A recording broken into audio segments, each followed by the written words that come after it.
যেই ভারতের একপাক্ষিক আগ্রাসন চলছে, এটাতে বাংলাদেশের একটা লাভ হয়েছে। সেটা হচ্ছে পুরো জাতি আমরা এক, দেশের প্রশ্নে দেশপ্রেমের জন্য আমরা এক জায়গায় চলে এসেছি। এটা হচ্ছে বাংলাদেশের লাভ।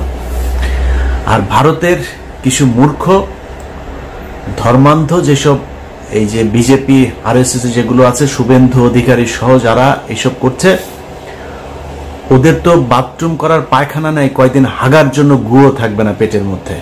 কারণ খাইতে পাবে না তো গু কোত্থেকে আসবে, হাগারও দরকার হবে না, বাথরুমেরও দরকার হবে না। আমাদেরকে থ্রেট করা হচ্ছে, ট্রিটমেন্ট দিবে না, ওদের হোটেলে আমাদেরকে থাকতে দেবে না। আলহামদুলিল্লাহ, আমি খুব খুশি হয়েছে যে বাংলাদেশের মানুষ ওই দেশে ঘুরতে যাবে না। পাকিস্তানে ঘুরতে যাব, অনেক সুন্দর সুন্দর জায়গা আছে পাকিস্তানে। পোর্ট এন্ট্রি ভিসা নিয়ে যাবেন, এইখানে কোনো ভিসা টিসা লাগবে না, ঢুকে যাবেন, ঘুরে টুরে চলে যাবেন। পাকিস্তানের ভাইয়েরা আপনাদেরকে আদর আপ্যায়ন করবে। সো পাকিস্তান যাবেন। যারা ব্লগ করেন, বিভিন্ন ইন্ডিয়ান জামা কাপড় নিয়ে করতেন, কসমেটিক্স নিয়ে করতেন, পাকিস্তানের জামা কাপড়ের মান অনেক ভালো। বিভিন্ন প্রোডাক্ট, বিভিন্ন ইলেকট্রিক সামগ্রী আমরা পাকিস্তান থেকে আনবো, ইন্ডিয়া থেকে আনবো না। আমি বাংলাদেশের যারা কিনা বিজনেস করেন তাদের কাছে অনুরোধ থাকবে পাকিস্তানের সাথে সম্পর্ক আরো সুদৃঢ় করার।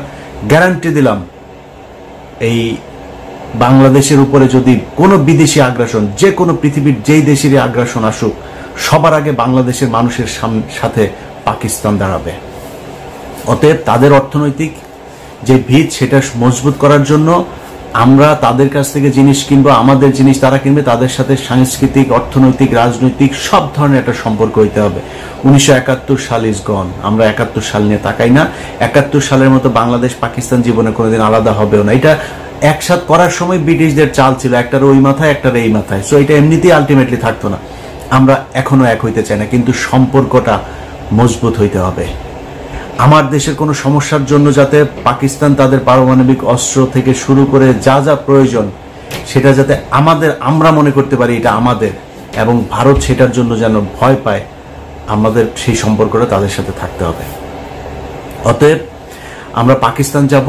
যারা চিকিৎসক, আপনাদের কাছে অনুরোধ, আমাদের এখন সবচেয়ে বড় সমস্যা যেটা আমরা মনে করছি, যে না পারতে অনেক মানুষকে ভারতে যেতে হয়।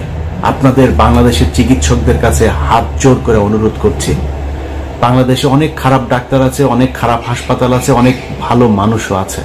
অতএব ভালো মানুষ ডাক্তার যারা আছেন, ভালো মানুষ বিজনেসম্যান যারা আছেন, আপনাদের কাছে অনুরোধ, গাজীপুর, নারায়ণগঞ্জ, সাভার, অন্তত এইসব জায়গাগুলোতেও, বিভাগীয় শহর, এই জায়গাগুলোতে যদি বড় বড় কিছু ভালো ভালো হসপিটাল করেন, যেটার এই ডাকাতি করবে না, রিপোর্ট করার নামে, টেস্ট করার নামে মানুষের গলা কাটবে না, এরকম অন্তত সারা বাংলাদেশে 10 জন মানুষ কি আপনারা নাই? 10 জন মানুষ 10টা জায়গায়, বিভাগীয় শহরগুলো সহ ঢাকার এই শহরতলি জায়গাগুলোতে কয়েকটা হাসপাতাল করেন। আমার বিশ্বাস বাংলাদেশের মানুষ এইখানে যদি ভালো ট্রিটমেন্ট পায় তাহলে বিদেশে যাবেন। আপনাদের কাছে অনুরোধ, ডাক্তারদেরকে এগিয়ে আসতে হবে। সো আপনারা এটার ব্যবস্থা নেন। আমার যতটুকু গ্রহণযোগ্যতা আছে, আমার যতটুকু পরিচিতি, আমার সোশ্যাল মিডিয়াতে যতটুকু মানুষের কাছে যেতে হয়, আমি আপনাদের এই হাসপাতাল করার জন্য যত প্রচারণা দরকার আমি আমার জায়গা থেকে করব। সবগুলো ক্ষেত্রে আমি আপনাদের সাথে থাকব। আপনাদের কাছে অনুরোধ, এই চিকিৎসা খাতটাকে একটু বাঁচান, বাংলাদেশের মানুষ যাতে আর ইন্ডিয়াতে চিকিৎসার জন্য যেতে না হয়। অতএব আমরা যেই অবস্থাটা দেখছি, এটাতে আমার বিশ্বাস ভারতের এখনো ক্ষতি হচ্ছে, সামনেও ক্ষতি হবে। কারণ আমাদের ভেতরে যে দেশপ্রেম, যে ভারত বিরোধী আমাদের যেই মানুষের ভেতরে একটা সেন্টিমেন্ট তৈরি হয়েছে, সেটাকে তারা আরো পোক্ত মজবুত করছে, শুধু একটা দল ছাড়া, সেটা হচ্ছে এই আওয়ামী লীগ।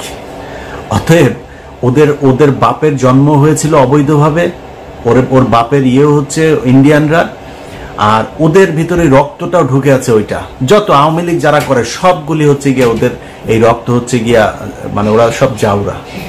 এই জাউরাদেরকে কোনোদিন আপনি পাবেন না। এখনো পর্যন্ত তেনা পেঁচায়া পুচায়া ওদের গ্রুপগুলোতে, আমার আগের প্রোগ্রামটা করেছি না, সেখানে আমি তো ওদের গ্রুপের মধ্যে ছিলাম।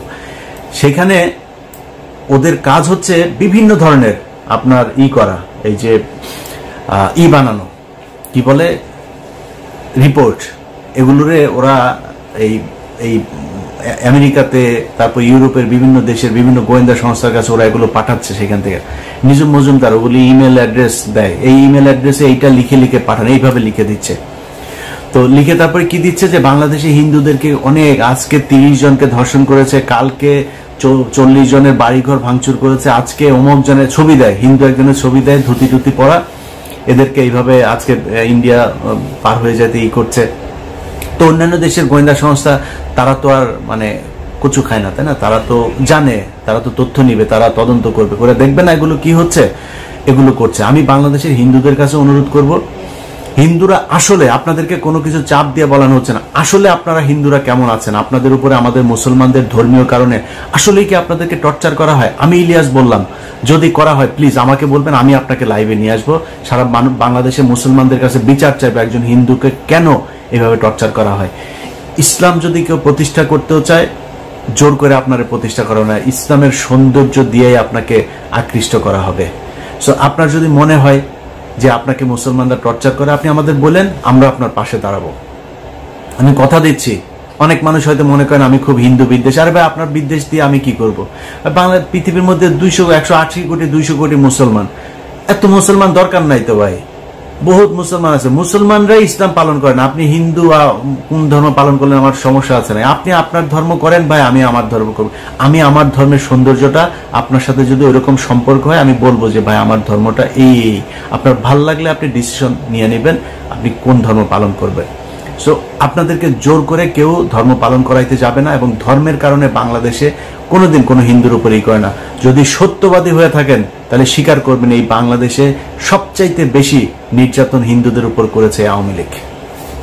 অতএব সাধারণ হিন্দু আপনারা যারা আছেন, আপনাদেরকে বলবো আপনারা সারা দেশের সবাই মিলে একটা সমাবেশ করেন, ঢাকাতে একটা ডেট দেন, আপনারা ওই সমাবেশে আসেন, আপনাদের সাথে আমাদের লোকজনও থাকবে আপনাদের সাথে সংহতি জানানোর জন্য।